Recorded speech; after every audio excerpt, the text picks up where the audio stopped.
the people who are exposed to pollution and they are smoker also. So the pollution does not cause an increased incidence of heart disease in the smoker.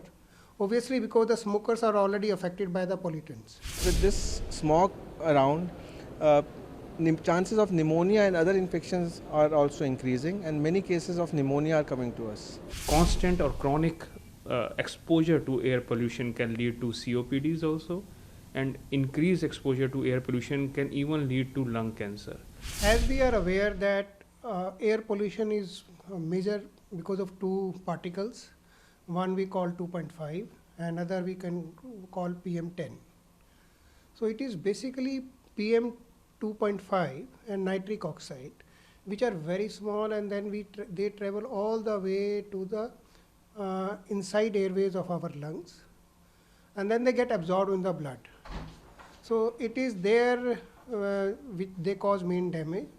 So what persistent exposure to increased pollution, especially to PM 2.5 and nitrogen oxide, that the people who are exposed to prolonged level of 2.5 and nitrogen oxide, they have increased speed of deposition of these plaques inside their arteries, and they are more prone to heart attack and angina.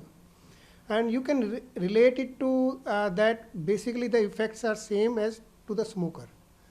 There is another study where it was observed that the people who are exposed to pollution and they are smoker also, so the pollution does not cause an increased incidence of heart disease in the smoker, obviously because the smokers are already affected by the pollutants which they are smoking.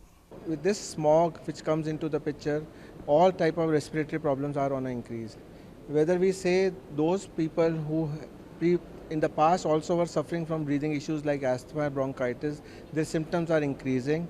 They're coming to our OPDs, to our emergencies in severe breathing issues.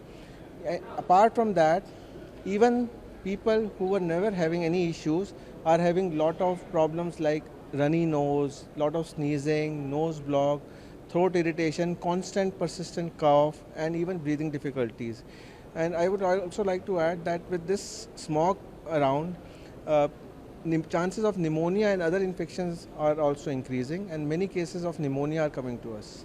Are you seeing patients landing up in ICUs also because of this? Yes, we have patients who were previously having mild asthma, who were well controlled on medicine. They are coming to us, even with injections they are not feeling good, and we have to admit them in ICUs. Their oxygen is falling like anything. So it's a very precarious situation right now.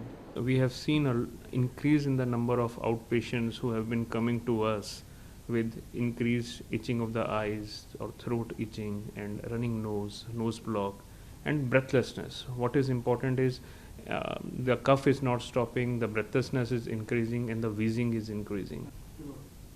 Sir, what are the major issues that people are facing because of this pollution?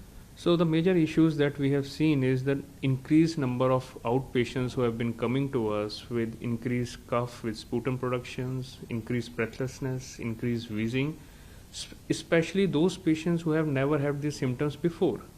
So already those patients who have bronchial asthma, COPD, interstitial lung disease, they are coming with either pneumonias or increased wheezing. We have to put them on steroids or nebulizations. So lot of patients are having lot of sufferings due to increased air pollution. Constant or chronic exposure to air pollution can lead to COPDs also, and increased exposure to air pollution can even lead to lung cancer. Studies have shown that many patients can develop new onset pneumonias, increased incidence of tuberculosis due to the constant exposure to air pollution. Coming on to the cardiovascular diseases, lot of patients can develop MIs or dysrhythmias or CHFs due to cardiovascular diseases. Newer strokes can happen due to the constant exposure to air pollution.